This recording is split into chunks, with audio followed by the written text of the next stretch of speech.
Estamos agradecidos a Dios por lo que Dios nos ha dado y estamos agradecidos por este tiempo que Dios nos permite despedir este año. Un año donde Dios nos ha sorprendido. Un año donde parecería que al principio fue muy duro, pero empezó a crecer y Dios siempre nos llevó a bien. Y es inevitable que a esta altura del año o en este tiempo nos agarra la melancolía y entonces empezamos precisamente con los famosos balances. No sé por qué extraña razón Dios puso esto en mi corazón y a mí me gustaría que usted abroche su cinturón para que Dios le hable. Diga conmigo, estoy listo para que Dios me hable. Entonces a esta altura del año nosotros arrancamos con los balances. Empezamos a decir, me fue bien, me fue mal, dependiendo de la óptica que tenga. Estuve bien, estuve mal. No sé por qué, porque después del 31, ¿qué viene? Y después del domingo, ¿qué amanece? El lunes. Y entonces el tiempo continúa. Pero lo cierto es que es una época donde se nos da por hacer el balance.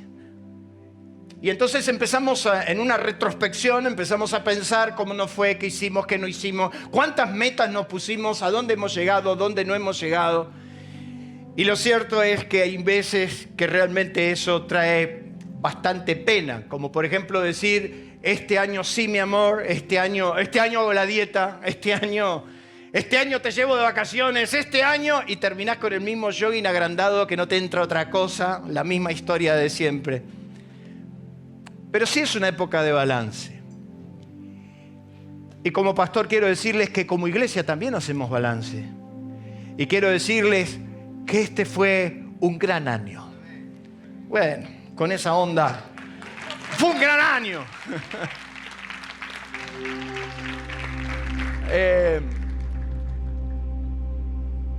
Hoy tenemos algunos problemas. Bueno, no sé qué hacer yo a esta altura. Vos tampoco. En el libro de Efesios, capítulo 5, verso 15, el apóstol San Pablo va a decir una palabra que siempre está en mi corazón, que siempre nos ayuda y mucho a entender. El apóstol San Pablo en Efesios capítulo 5 dice, miren con diligencia. ¿Qué es la diligencia? Es miren rápido, o sea, pónganse las pilas y miren con diligencia cómo andan. No como necios, sino como sabios, aprovechando bien el tiempo, porque los días son, ¿qué dice ahí? Malos. Y si hay algo que, aquellos que ya peinamos cana y ya cruzamos algunos ciertos años, si hay algo que empezamos a tomar nociones de cómo debemos aprovechar el tiempo. ¿Por qué? Porque los años se van. Y los años se van rápido. ¿Cuántos dicen amén? Es Moisés el que dice, los años del hombre van como un suspiro. Y de repente pasan 70, 80 años, los más robustos llegan a esa época. Sin embargo, en aquella época los hombres vivían hasta los 120 años. Sin embargo, él dijo que los hombres llegaban hasta los 70, 80, hablando del tiempo útil, del tiempo donde el hombre se sentía con fuerza, con energía. Pero ahí dice que debemos aprovechar el tiempo. Diga conmigo, aprovechar el tiempo. Otra traducción cuando lee este versículo dice, examinen pues con mucho esmero su conducta. No ande como, miren qué interesante porque la Biblia también habla de estas cosas, no anden como tontos, sino como hombres responsables. Aprovechen el momento presente porque estos tiempos son malos. Otra traducción cuando lee este versículo digo, tengan cuidado de cómo viven. Saquen el mayor provecho de cada oportunidad en estos días malos. Fíjese lo que está diciendo, saquen el mejor provecho a su vida, a su tiempo. Yo no sé cuánto le sacaste de provecho este año. Yo no sé cuánto aprovechaste en este año. Pero la palabra te aconseja que tengan cuidado cómo viven. Quiere decir que también podés vivir mal. Y podés perder el tiempo. Y podés desaprovechar tu tiempo. Podés desaprovechar tu vida. Podés desaprovechar tu energía. Podés desaprovechar tu matrimonio. Podés desaprovechar oportunidades. Podés desaprovechar trabajo. Entonces ahí dice, tengan cuidado de cómo viven. Saquen el mayor provecho de cada oportunidad en estos días malos. Aprovechando al máximo cada momento oportuno. Porque los días son malos. Digan conmigo, aprovechando al máximo. Quiere decir que el tiempo se nos va de las manos. Parecería ayer cuando empezábamos el año. ¿Y no te parece como que se fue el año muy rápido? Mira Lucas, parece que fue ayer cuando te casé, Lucas, y hoy ya tenés una hija. Y los años se van rápido. Y de repente la vida se te va rápido. Y entonces de repente la Biblia nos llama a que aprovechemos bien el tiempo. Es inevitable en este tiempo del año hacer un balance que nos ayude a mirar dónde estamos parados y hacia dónde nos dirigimos. O sea que la razón por la cual usted va a tener que examinar su tiempo es de acuerdo a cómo usted está parado hoy, usted va a empezar a ver la perspectiva hacia dónde va. Usted empieza a darse cuenta si va bien o si va mal. Ahora mire qué interesante que cuando nosotros vemos la palabra balance significa un estudio comparativo de la circunstancia, de una situación o de los factores que intervienen en un proceso para tratar de prever su, ¿qué cosa? Evolución. O sea que cuando usted hace un balance de su vida, usted lo que está tratando de ver es hacia dónde va. Indirectamente usted ya está mirando cómo se está planteando su vida hacia dónde va. Pero también dice que balance es la confrontación del activo y el pasivo para averiguar el estado de los negocios o del caudal. O sea, es inevitable que cuando usted pone en la balanza lo bueno y lo malo, usted empieza a darse cuenta hacia dónde va. ¿Cuánto malo tuve? ¿Cuánto bueno tuve? ¿Cuántas cosas yo imaginé que iba a ser de un positivo? Pasó un negativo. O sea que balance es la confrontación. Usted puede hacer cualquier cosa menos evitar cuando la cifra le da rojo. Y aunque usted se disfrace de lo que fuera, si la cifra le da rojo, le da rojo. Es tiempo de balance. Es tiempo, mire lo que dice ahí, que es el estado demostrativo del resultado de dicha operación, pero también es la consideración, la evaluación, el arqueo y el estudio. O sea, que hoy nosotros vamos a hacer un arqueo de nuestras vidas. ¿Cuántos se animan en esta noche? Un arqueo. ¿Cómo estamos? ¿Hacia dónde vamos? Un sabio pensador, ahora le voy a decir quién lo dijo alguna vez, que mirando el pasado es cómo se puede modificar el presente para mejorar el futuro. Quiere decir que tampoco está mal mirar para atrás. Hay gente que te dice, no mire para atrás, ni se acuerden. Ahora yo quiero decirle que hay algo que usted puede hacer, es que mirar el pasado lo va a ayudar a modificar el presente para mejorar el futuro. ¿Qué significa eso? Que su pasado, aunque haya sido una pesadilla, le puede enseñar. Me dijo una vez un amigo, yo estaba arruinado, quebrado, endeudado, había hecho todo mal. ¿Vio si a usted le dan un libro de cómo hacerlo mal? Bueno, yo me había ganado todos los puntos. Había hecho todo mal. Y entonces este amigo me miró y me quiso alentar y con la mejor onda me dijo, bueno, lo que sirve de todo esto es la experiencia. Porque una vez es experiencia, 2 veces es estupidez, me dijo. Y tercera, mejor no contemos, ¿verdad? O sea que cuando yo miro el pasado y yo miro para atrás, eso me da la facultad de ver dónde estoy parado con respecto a lo que hice mal y lo que hice bien. Es interesante observar que Dios continuamente le dijo a su pueblo que tengan bien presente, que recuerden constantemente, que estén todo el tiempo mirando de dónde vinieron. Tengan presente de dónde han salido, tengan presente por dónde han caminado, tengan presente que yo siempre estuve con ustedes. Quiere decirte que cuando yo tengo la capacidad de mirar el pasado sin remordimientos, cuando yo puedo mirar para atrás sin autoflagelarme, cuando yo empiezo a mirar para atrás de dónde estuve, de dónde vengo, todo lo que viví, dónde estoy, puedo saber si voy bien o voy mal. ¿Cuántos dicen amén? Diga conmigo, no hay nada malo mirar el pasado. El pasado me ayuda a mejorar. Y de hecho que hasta la propia palabra dice que todo lo que se escribió en el pasado se escribió para enseñarnos, a fin de que, alentado por las Escrituras, perseveremos en mantener nuestra esperanza. Quiere decir que todo lo que pasó y todo lo que está escrito, y ahí el apóstol San Pablo dice que todo lo que está escrito en las Escrituras nos sirven para nuestro destino, para nuestro presente, para reflejarnos, para decir: yo ya no tengo que andar por ahí. Eso significa que cuando yo soy un hombre inteligente, sabio, una mujer sabia, inteligente, va a revisar su pasado para no cometer los mismos errores. Quiero que con toda sinceridad me levante la mano todos los que han repetido alguna vez algún error. Levanten la mano. Y 2 veces, y más de 3, y ahí nos quedamos. Es tan poca la capacidad de reflexión que repetimos incansablemente los mismos errores. Y el ser humano es el único ser consciente que, sabiendo lo que lo va a destruir, lo intenta hasta lograrlo.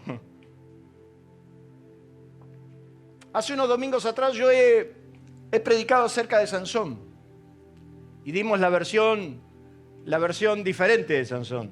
Nos hemos dado cuenta que Sansón no era cualquier hombre. Sansón era un hombre que interpretó su propósito, su destino, y que se levantó sobre su nación para cambiar un ciclo que durante 40 años se repitió sobre ellos.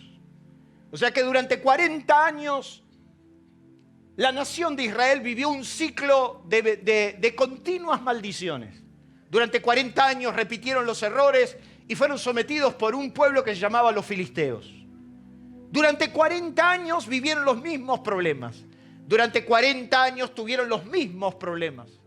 Yo no sé usted, pero a usted no le cansa tener los mismos problemas de continuo. Por ejemplo, en nuestro país, ¿a usted no le cansa que estamos discutiendo los mismos problemas hace 70 o 100 años? ¿A usted ya no le cansa la idea de que estemos hablando entre blanco o negro, izquierda o derecha, y siempre estemos pegándole vuelta al mismo problema? Durante 40 años los filisteos dominaron a Israel y se levantó este hombre Sansón, que empezó a destruir y a cambiar ese ciclo. Hemos visto que Sansón fue un hombre que durante sus 20 años que ejerció el liderazgo encontró la manifestación de Dios para que las cosas cambien.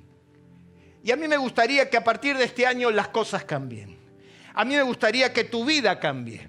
Y a mí me gustaría que a partir del año próximo o a partir de este tiempo, haciendo un balance real, nos demos cuenta que hay un futuro de bendición, de gloria y de paz para tu vida. ¿Cuántos lo desean? Abra su Biblia en Jueces, capítulo 13. Quiero que usted mire algo ahí. Jueces, capítulo 13.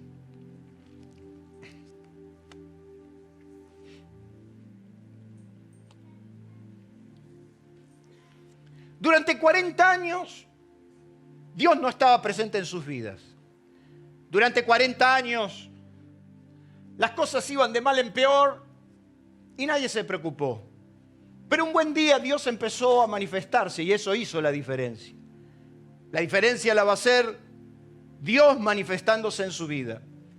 Pero dice en el libro de Jueces, una palabra que en ese domingo que hablé no pude desarrollar, en el versículo 24, dice que la mujer dio a luz y le puso por nombre Sansón, y el niño creció y Jehová le bendijo. Hoy cuando Lucas y Caro trajeron a Cala, ¿la trajeron para qué? Para que Dios la... Nosotros tenemos la muletilla cristiana, y más que nada muchas veces evangélica, cuando decimos que Dios te bendiga y que Dios te bendiga y que Dios te bendiga, pero no nos damos cuenta de qué se trata. La bendición de Dios hace la diferencia. La bendición de Dios hace que lo poco sea mucho. La bendición de Dios hace que eso que se va a romper pueda enderezarse. La bendición de Dios es la que puede cambiar el curso de tu vida. Y aquí todos somos testigos de eso. El niño creció y Dios lo bendijo. Y en el verso 25 dice que el Espíritu de Jehová comenzó a manifestarse en los campamentos de Dan entre Sora y Estaol.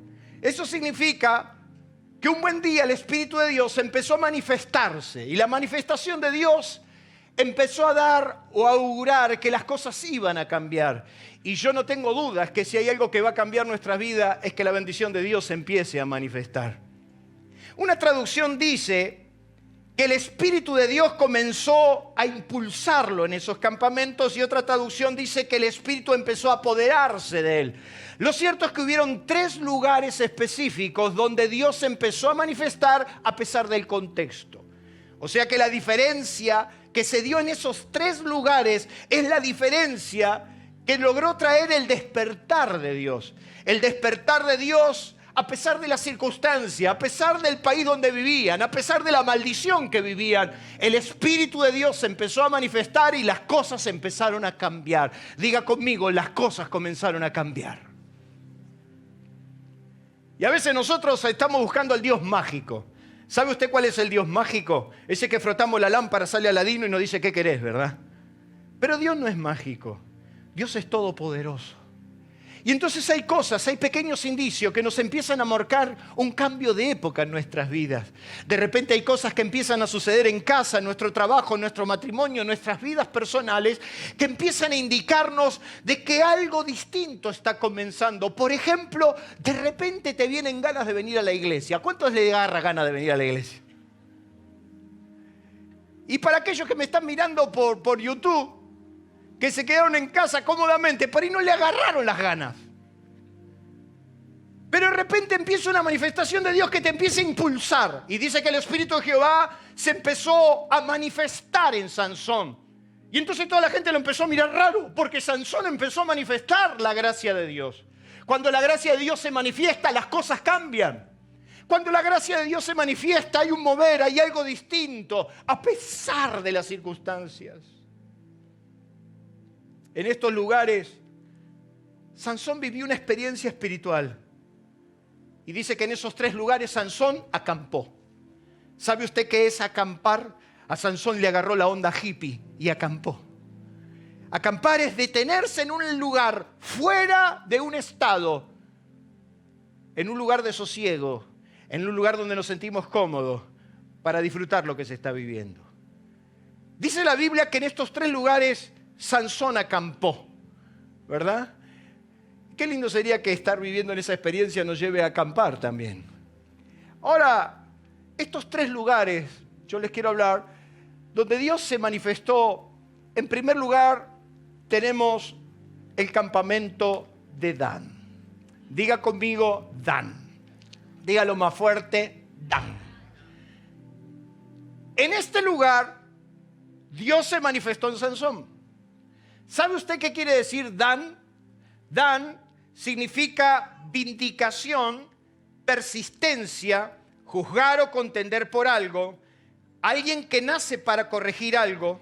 Dios te levanta para vindicar, ir en contra de lo establecido, tomar la decisión de ir a la inversa. O sea que Dan significa un lugar donde aprendemos a ir en contramano. Diga conmigo, en contramano.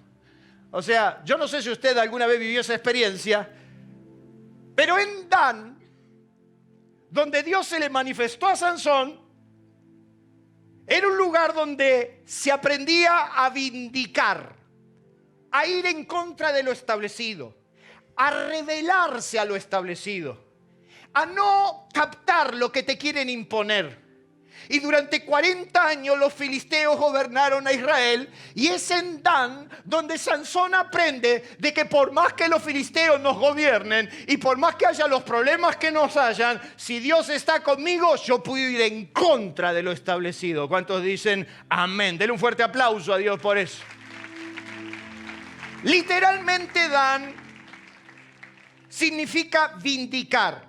Defender a alguien que ha sido injuriado, calumniado, injustamente notado. Dicho de una persona es recuperar lo que te pertenece. Es entender que no naciste para conformarte y quedarte como estás. Ese conformismo muy nuestro que nos impulsa a la resignación y nos lleva a vivir sin relieve, una vida chata, mediocre, entregado a lo que nos pasa. O sea, estamos así, seguiremos peor y moriremos igual. En Dan, Sansón acampó en una mentalidad que lo impulsaba a ir en contra, que no tenía por qué resignarse a lo que le querían imponer. Las circunstancias a veces te quieren imponer un detalle, te quieren decir para dónde vas. Es la mentalidad que nos rodea la que nos lleva a pensar que acá es así y así moriremos. Es lo que nos quieren poner desde los que manejan el poder, de que esta es nuestra suerte porque somos Argentina. Es lo que nos quieren decir, porque nacimos en un país de cuarta, moriremos en un país de quinta. Es la mentalidad que te lleva a pensar de que esto es así, viejo. La felicidad no es para siempre. Es la mentalidad que nos rodea que te dice que un matrimonio saludable no puede durar más de 4 o 5 años. Porque después de todo, las estadísticas no mienten.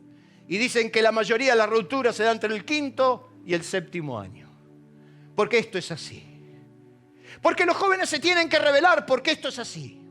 Porque tus hijos tienen que morir en la droga porque esto es así. Porque vivimos en una economía de cuarta y entonces te tiene que ir como te tiene que ir porque esto es así. Y entonces los filisteos durante 40 años le dijeron a Israel que era así. Que así se tenían que conformar, que se tenían que entregar a esa vida de conformismo. ¿Usted sabe cuál es la vida del conformista? La vida del conformista es decir, bueno, ¿qué querés que haga? Esto es así. Pero Sansón entendió que él no tenía por qué resignarse a morir así. Que había un futuro mejor y que él tenía que tomarlo. Y yo a los 20 años, yo pensé que mi vida estaba acabada. A los 20 años, a los 21 años, la vida por delante, intenté suicidarme porque mi vida no tenía sentido. Yo no podía creer la vida que tenía. Y a los 21 años, yo pensé que estaba todo terminado. Y son los filisteos los que te dicen, así vas a morir, así es así. Sin darme cuenta que no tengo por qué aceptar lo que el diablo me quiere imponer. Hay un futuro de gloria, hay un futuro de bendición y yo lo quiero para mí y para mis hijos. ¿Cuántos dicen amén? Quiere decir que el Espíritu de Dios se puede manifestar en tu vida cuando sos capaz de pensar que puede haber un futuro distinto. Cuando no te tenés por qué resignar a que cualquier cosa te tiren y lo tengas que aceptar. Y es el hijo pródigo que se había ido lejos de su casa y estando criando cerdos, oliendo a chancho, en el peor de los basureros de la ciudad, dice que él tenía hambre y deseaba llenar su vientre de las algarrobas de los cerdos. O sea que cuando te metes en esa mentalidad, llegás a un punto donde empezás a añorar aún lo peor. Yo me lo imagino al hijo pródigo empezar a decir, capaz que las algarrobas son ricas. Y cuando tenés esa mentalidad empezás a conformarte con lo peor. ¿Cuántos alguna vez empezaron a conformarse con lo peor, verdad? Empezaron a decir, bueno, mirá, no era lo que yo esperaba, pero bueno. Y él dice que él deseaba llenar su vientre de las algarrobas que comían los cerdos, pero nadie le daba. Pero se acordó que en la casa de su padre había abundancia de pan. Entonces, ¿por qué querer las algarrobas de los cerdos si en la casa de papá hay abundancia de pan? Dice que el hijo se acordó que en la casa del padre todas las mañanas se horneaba pan caliente. Y entonces, volviendo en sí, dijo, ¿por qué estoy tirado en un chiquero si en la casa de papá hay abundancia de pan? Y entonces, volviendo en sí, dijo, yo volveré a mi padre, yo volveré ahí, yo estoy seguro que va a haber pan caliente. Esa noche él durmió en la mejor habitación de la casa de su padre. Amaneció en el chiquero, durmió en la mejor habitación porque volvió en sí y se dio cuenta que no tiene por qué aceptar su realidad. Dios tiene un futuro distinto de gloria y de bendición que él quiso tomar. Dele un fuerte aplauso a Dios por eso. No te confundas. No tenés por qué aceptar las algarrobas. No tenés por qué aceptar las migajas que caen en una mesa. Porque vos sos hijo de Dios. A vos te pertenece el pan caliente.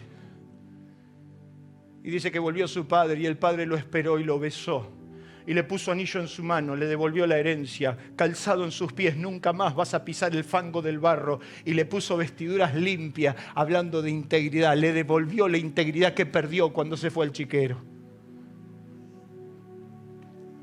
En Dan, Sansón entendió que no tenía por qué seguir sometido a los filisteos. Y espero que este año entiendas, iglesia, que no tenemos por qué seguir sometidos a la ignorancia que el diablo nos quiere empujar. No tenemos por qué seguir sometidos a pensar que las algarrobas es lo que nos pertenece, porque Dios ha diseñado otra cosa para tu vida. Nacer para ir en contra de. Yo quiero decirles que sí, usted tiene un pastor bastante retobado. Siempre fui rebelde. Y los ancianos de mi iglesia decían, buen joven pa' culto, lástima un poco rebelde. Pero me rebeldaba, la rebelión era parte de no aceptar más un destino que Dios no diseñó para mi vida. Y entonces cuando estaba por vivir el peor momento de mi vida, me di cuenta que Dios no tenía ese destino para mí. Jamás me imaginé que Dios me iba a llevar donde estoy, porque un día me atreví a decir que las algarrobas no es mi destino. Mi destino es la casa de mi Padre. ¿Cuántos dicen amén? Quiero decirles que ir en contra de lo establecido no es fácil. Y si no, pregúntenle a los 2 de los 12 príncipes que fueron a reconocer la tierra, mandado por Moisés. La pasaron mal estos muchachos, Josué y Caleb. Conformarte al pensamiento reinante es lo más fácil. Retobarte es lo más difícil. Acceder a una mentalidad de excelencia y de superación es un precio muy alto. Y entonces la Biblia nos cuenta que cuando estos dos volvieron, dijeron a todo el pueblo, la tierra es muy buena. Dios diseñó un destino muy bueno para nosotros. La tierra por donde pasamos es buena, generosa, productiva. Pero sin embargo todo el mundo dijo, es demasiado para nosotros. Es demasiado, es mucho para nosotros. Ahí viven los gigantes, hijos de Anac. La tierra es difícil, nosotros no podremos. La Biblia nos cuenta, y usted conoce la historia, que Dios honró a estos 2 hombres y fueron los únicos 2 hombres que lograron alcanzar la tierra de bendición. Si sos capaz de rebelarte al pensamiento reinante, si sos capaz de no entregarte al pensamiento dominante y entender que todavía estás para sentarte en la mesa de tu Padre, si no tenés esa capacidad es muy probable que la tierra la veas de lejos. Pero si sos capaz de atreverte a soñar algo distinto, la tierra la vivirás con tus propios ojos. ¿Cuántos dicen amén? El Espíritu de Dios se manifestó en Sansón, en Dan, pero también dice que se manifestó en Sora. Sora. Diga conmigo Sora. No diga zorra, diga Sora. Dígalo de nuevo, Sora. ¿Qué lugar es este? Qué interesante que en ese lugar Sansón experimentó la manifestación de Dios. ¿Sabe usted qué significa Sora? Sora significan avispas. Y es interesante porque la Biblia habla de las avispas. La Biblia, por ejemplo, usted lo puede encontrar en Éxodo capítulo 23, verso 28. Usted lo puede encontrar en Deuteronomio capítulo 7, verso 20. Y en Josué capítulo 24 y 12. Donde Dios dice que a su pueblo Dios lo va a defender con las avispas. ¿A usted le picó alguna vez alguna avispa? Dice en esos textos que le cité que Dios iba a enviar las avispas para liberar las naciones. Y la Biblia nos cuenta en esos textos que Dios envió avispas y corrió 3 naciones completas. Imagínense si mañana, pasado, cuando sea fin, le manda las avispas a Dios para correrle a la suegra, por ejemplo. Qué lindo sería, ¿verdad? Dice que las avispas corrían a las naciones. Dice que en avispas o en Sora, el Espíritu de Dios se manifestó en Sansón. Me llevó a reflexionar y a pensar que no hay nada más cargoso, perseverante, determinante y, ¿por qué no, letal que las avispas? ¿Vio cómo hacen para ir a las abejas o a las avispas? Hasta se tienen que vestir raro porque las avispas te persiguen. ¿A usted nunca le ha perseguido las avispas? Entonces dicen que las avispas que Dios mandaba los perseguían a todos los pueblos que estaban ahí y los corrían. La persistencia, la perseverancia, lo cargoso, lo determinante, la mentalidad letal, determinante, cargosa de perseguir un sueño, de correr detrás de algo, de decir lo voy a lograr y lo voy a lograr. ¿Usted no ha conocido gente cargosa? Cargosos. perseverantes, determinantes. ¿Qué significa eso? Sansón aprendió que si él quería alcanzar su éxito personal, tenía que ser tan persistente, tan perseverante, ¿por qué no cargoso hasta lograr su objetivo? Es la persona que es capaz de cargosear, de seguir, de preguntar, de meterse, de empujar, de acorralar, de decir, de querer, de pedir.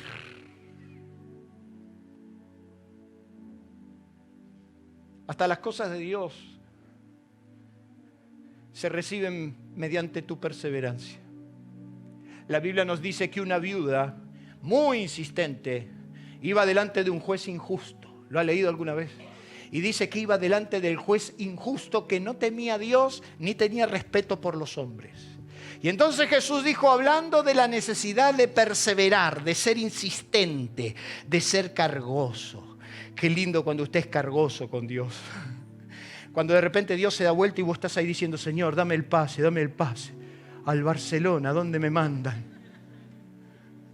Dame el pase. Te reprendo, dijo a River. Si lo vamos a mandar a un club como la gente, Boca, no eso, ¿verdad? Y entonces Jesús, hablando de la necesidad de ser perseverante, dice que una mujer viuda que no tenía temor de Dios ni respeto por los hombres, iba y le decía al juez, haceme justicia, haceme justicia. Iba de mañana, de tarde, de noche, iba de mañana, de tarde, de noche, le tocaba el timbre, lo llamaba por teléfono, le mandaba email, lo bombardeaba por arriba, por abajo. Y entonces dice que el juez injusto dijo, aunque yo ni temo a Dios ni tengo respeto, hombre, porque esta mujer ya me tiene hasta acá. Usted no tiene un hijo adolescente que lo tiene hasta acá. Bueno, ahora dice que la adolescencia se llegó hasta los 21 años, ¿no? Usted no tiene algo que lo tiene hasta acá. Y entonces usted dice, mira, para sacármelo de encima, prefiero sacármelo de encima, me sale gratis. ¿Usted no lo conoció eso? Cargoso, diga conmigo, cargoso. Sansón entendió que para liberar a su nación tenía que ser cargoso, lo suficientemente cargoso, persistente como las avispas, lo tenía que correr de arriba para abajo. Y entonces dice que este juez dijo, le voy a hacer justicia. Y entonces Jesús, dando a entender la lección, dijo, miren lo que dijo el juez injusto, ¿y acaso Dios no hará justicia a sus escogidos? O sea, si el juez injusto hizo eso, ¿cuánto más el Dios justo no hará justicia a sus hijos que claman de día y de noche? Lo que pasa es que a vos te agarró la comodidad, y entonces empezás a decir, el Señor sabe.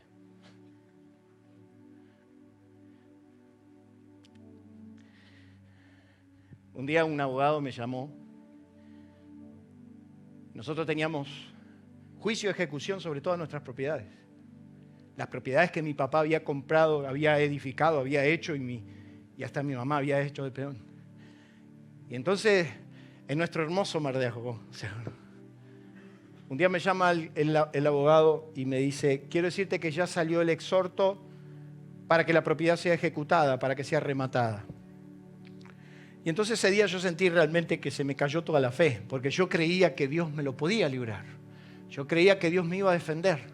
Yo creía que podía recuperar todo lo perdido. Y entonces ese día, cuando el abogado me dijo que la propiedad se remataba, yo me acuerdo que volvía del centro, entré a mi casa, le dije a mi mujer, ni me hables, me encerré en la pieza y me tiré en el piso a orar. ¿Vio cómo somos nosotros con Dios cuando oramos, verdad? Primero a Dios le recordamos toda la Biblia que Él escribió, pero se la recordamos toda. Busquen Primera de Corintios, capítulo 15, verso 24. Si Él ya sabe, Él la escribió. Vos prometiste que me ibas a defender, y vos prometiste, y el Señor no me decía nada.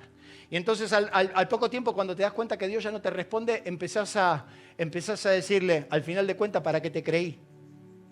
Si al final de cuentas te creí, mirá lo que me hiciste. Y el Señor nada. Y allá por un buen tiempo, yo digo, Señor, ¿cómo puede ser? Nos van a rematar todo. Vos me prometiste, Señor.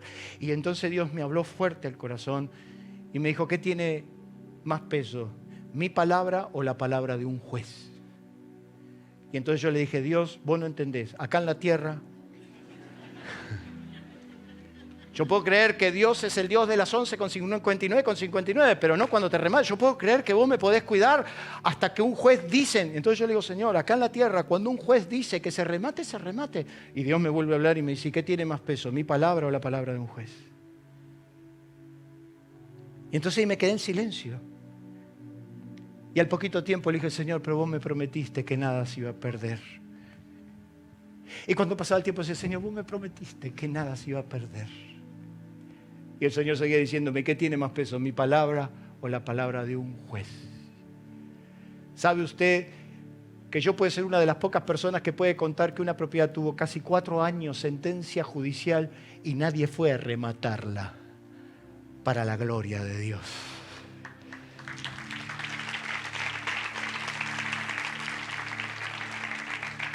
Sansón entendió que para recibir lo que Dios tenía para él, tenía que ser perseverante. Y entonces dice que una mujer sirofenicia vino a Jesús y le dijo, Señor, ven a sanar a mi hija. Y entonces dice que Jesús no le respondió palabra, silencio. ¿Usted se ha encontrado con el silencio de Dios? Dios no respondió palabra, la ignoró. Y entonces dice que la mujer fue y se postró ante él y dijo, Señor, socórreme. Y los propios discípulos le dijeron, despide a esta loca. Despídeme, ya está gritando. La mujer, como no lo escuchaba a Jesús, porque no le respondió palabra, dice que le dijo, Señor, socórreme, socórreme, cargosa. Como las avispas. Señor, socórreme. Y entonces dice que el Señor Jesús le dijo a esa mujer, yo no soy enviado sino las ovejas perdidas de la casa de Israel. ¿Sabe lo que le está diciendo? No es mi propósito sanarte. Y entonces dice que esa mujer igual empezó a clamar y empezó a decir, Señor, respóndeme, hace algo. Y entonces dice que Jesús le dijo, no está bien tomar el pan de los hijos y echarlo a los perros. Y la mujer dijo, sí, Señor, pero hasta los perros pueden comer de las migajas que caen de la mesa de su Señor. Y entonces dice que cuando Jesús vio que esta mujer no lo dejaba, no lo soltaba, dijo, oh mujer, grande es tu fe, como creíste, te sea hecho. Hay bendiciones que las vas a tener que perseguir. Decirle al que tenía al lado, hay bendiciones que las vas a tener que perseguir. Vas a tener que perseguirlas. Y aunque seas un cargoso, y aunque sigas insistiendo, tu bendición está en juego. Y Sansón lo entendió. Por eso Confucio decía, no importa cuán lento vaya, lo importante es que no detengas. Winston Churchill decía, no te rindas nunca, nunca, nunca. Y Jesús dijo que el que persevere hasta el fin, ese será salvo. O sea, tendrás que perseverar. Pero dice que el Espíritu de Dios se manifestó en Sansón también en los campos de Estaol. Y ya voy terminando. ¿Sabe usted qué es Estaol? Estaol significa ferviente, fuerte, insistente con carácter. Oración demandante, gubernamental, fervor. ¿Sabe usted qué es fervor? Fervor es celo ardiente hacia las cosas, entusiasmo o ardor con que se hace algo, calor intenso. Diga conmigo, calor intenso. No hay nada más terrible que una vida sin pasión. No hay nada más irrelevante que una vida sin fuego. Es cuando nos entregamos sencillamente a lo que nos pasa. Es hacer las cosas porque las tenemos que hacer. Es sencillamente hacerlo porque me pagan para esto. Es como el que va a trabajar y trabaja solamente por el salario. Es el que viene a la iglesia porque si no la madre no le da de comer al mediodía. Es el que sirve a Dios porque le dijeron que no hay otro que lo haga. Es como el que dirige, el que predica, el que canta, el que lo hace sencillamente porque hay que hacerlo, pero que ya no tiene fervor, no tiene pasión por lo que hace. No hay nada que lo motive a hacer lo que tiene que hacer, sino que lo hace porque hay que hacerlo o porque no hay otro. No hay cosa más irrelevante que una vida vacía de fervor. Y eso significa poca acción, poca intensidad. Eso significa, ya los veo venir, aún van viniendo en la iglesia y yo me doy cuenta con los que vienen con ese fuego sagrado, con ese fervor, tienen ganas, vienen con entusiasmo. Hoy toca Gustavo. Vienen con fervor, cantan con fervor, canta con gana, aunque sea la cucaracha. La cucaracha. Pues no es lo mismo decir la cucaracha, decir la cucaracha. ¿Hay o no diferencia? Yo tenía a mi hermano, que ahora no me está mirando, que a la hija la atormentaba, la colentaba con que Jonás no le hizo caso a la palabra de Dios. Es un viejo coro que se enseña en las clases bíblicas, usted no se asuste, que dice, Jonás no le hizo caso a la palabra de Dios. Allí lo estoy cantando sin fervor. Pero Carlos agarraba a la hija y lo cantaba con fervor. Jonás no le hizo caso a la palabra de Dios. La nena tendría 2, 3 años y ya escuchaba. Y vino un pez muy grande y se lo tragó. Porque no le hizo caso a la palabra de Dios. Eso es cantar con fervor. Cantar sin fervor es, Jonás no le hizo caso a la palabra de Dios. Lo que es orar sin fervor, por ejemplo. Un día me di cuenta que a la noche, a mí me enseñaron que a la noche había que orar y entonces me arrodillé. Ni sabía lo que iba a hacer. Y me arrodillé en la cama y dijo, Señor, bendice estos alimentos. Y después dije, no. Si no voy a comer. Una vida sin fervor, es esa vida, orar por los alimentos. Porque en la religión, si no oras por los alimentos, no podés comer. Y entonces de repente, Padre, bendice estos alimentos. Yo iba a casa, yo no sé si te tocó a vos, íbamos a casa que dice, y ahora vamos a orar por los alimentos.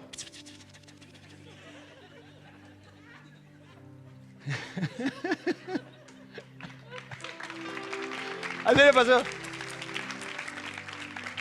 Que yo golpeaba el plato para ver, ting, ting, ting, ting, a ver si había terminado. Porque de repente decía, vamos a orar por los alimentos. Entonces cuando a mí me dan el privilegio, dice, ahora vamos a orar por los Padre del nombre de Jesús.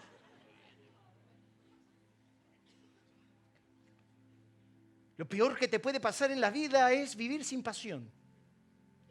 Servir sin pasión. Porque cuando tenés pasión por lo que haces, sos capaz de no dormir. Sos capaz de pagar cualquier precio porque lo haces con pasión, con fervor.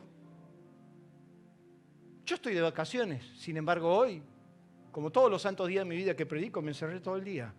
Para esto que usted está criticando desde ahora. Ni hablemos cuando cruce la puerta. Pero no es lo mismo predicar por predicar. Y otra cosa es predicar con pasión. No, no es lo mismo. Dice que el Espíritu de Dios se manifestó en Sansón porque él entendió que si él tenía que hacer algo, lo tenía que hacer ferviente. Lo tenía que hacer con pasión. Y entonces cuando fue a cazar las 300 zorras, las agarró una con pasión. Y cuando mató a los 1000 filisteos con una quijada de un burro, lo hizo con pasión. La Biblia dice que un día Dios dijo, maldito soy con maldición, porque ustedes han dicho, qué fastidio servirme. Venir a la iglesia, dar por compromiso, orar sin pasión, leer la Biblia sin pasión. Y entonces leemos y decimos, y tú, Jerotún, padre, dijo. Pero cuando vos lees la Biblia con pasión, y descendió Sansón a Timnat. ¿Qué será Timnat?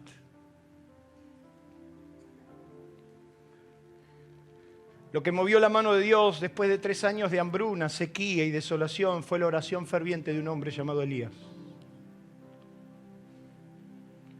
Y dice el libro de Santiago que Elías era un hombre sujeto a pasiones como las nuestras, pero oró fervientemente para que no lloviese y no llovió. Y después oró fervientemente y llovió. Y el cielo trajo lluvia y la tierra produjo. Eso significa, Señor,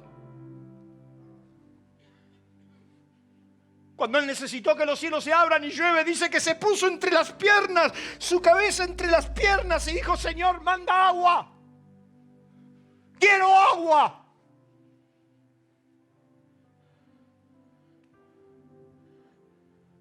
Y he aprendido que ya cuando hubo algo que yo quería ser libre de deudas. Yo quería ser un hombre próspero. Yo quería tener empleados, ser un hombre productivo, que mis empresas den trabajo. Y yo oré como Jabes, que dijo: Señor, si me dieras bendición, si tu mano estaría sobre mí, de modo que bendijeras mi camino. Y dice que Jabes fue el más ilustre de todos sus hermanos. Él dijo: quiero ser diferente. Y oró con pasión. Y uno se da cuenta cuando hasta en el liderazgo se sirve sin pasión, por compromiso, porque me pusieron, porque no hay otro, Lucas, porque lo tengo que hacer, porque qué sé yo, hoy tengo que venir los martes, qué pesado, los miércoles para escuchar a este, al otro, los sábados, los domingos, pero he servido a Dios con pasión. Cuando empezaban mis giras y mis viajes, me acuerdo estar en una ciudad de Uruguay llamada Tarariras. ¿Usted conoce Tarariras? Es un pueblo así. La iglesia que había en ese pueblo era una iglesia casi de chapa. Adentro había 3 mujeres que no sé contarle la edad. Creo que nunca me entendieron. Y yo fui a predicar ahí. Y entonces prediqué como 1 hora y media. Y mi mujer, pobrecita, estaba ahí. Cuando salimos de la reunión me dijo: ¿era necesario? Esas 3 viejitas no entendieron ni lo que le dijiste. ¿Era necesario? Dice que Jesús entró al templo y tuvo tanto celo por el derrumbe que habían hecho que sacó un látigo y los curtió a palos. Ah, no, a ese Jesús no. Jesús es amor. Dice que sacó un látigo y los curtió a palos porque habían hecho de la casa de Dios una cueva de ladrones. Y entonces los discípulos se acordaron que el celo de la casa lo consumía. Diga conmigo: pasión. Acá aprendes la lección más fuerte de tu vida. En esta OL es a todo o nada. El 99% de tu vida a Dios no le importa. Es a todo o nada. Diga conmigo: todo, dígalo fuerte, todo o nada. 3 experiencias claves para lograr tu destino, para estar claro en tu objetivo. Establecerte y acampar en un estado, en una posición o en una mentalidad hará posible que tus ojos no se cierren sin ver, ¿qué dice ahí? Tu sueño cumplido. 4 cosas que Dios va a hacer. El mismo Dios los va a perfeccionar, los va a afirmar, los va a fortalecer y lo va a establecer. Y termino diciendo lo que dijo un gran mentor para mi vida, Martin Luther King. Murió por lo que soñó y dijo: mi deber es hacer lo que tengo que hacer. El resto quedará en las manos de Dios. Póngase en pie. Si usted el 2023 va a querer que sea igual a este, siga igual. Pero si usted quiere que el 23 sea distinto, sea superador, rompa ciclos de maldición, cambie estados en su vida, usted tendrá que acampar en estos 3 campamentos. Usted va a tener que acampar en su manera de pensar y entender que usted nació para ir en contra. Que usted nació para servir a Dios con ferviente corazón. Y usted nació para persistir, para permanecer. Para que pase lo que pasa este año, usted se va a agarrar de Dios y no lo va a soltar. Y va a ser como las avispas. Va a ser tan perseverante, tan letal, tan contundente, que hasta no lograrlo, hasta no tenerlo, usted no va a parar. Y entonces el Espíritu de Dios se manifestará sobre su vida. Cierre sus ojos, incline su rostro.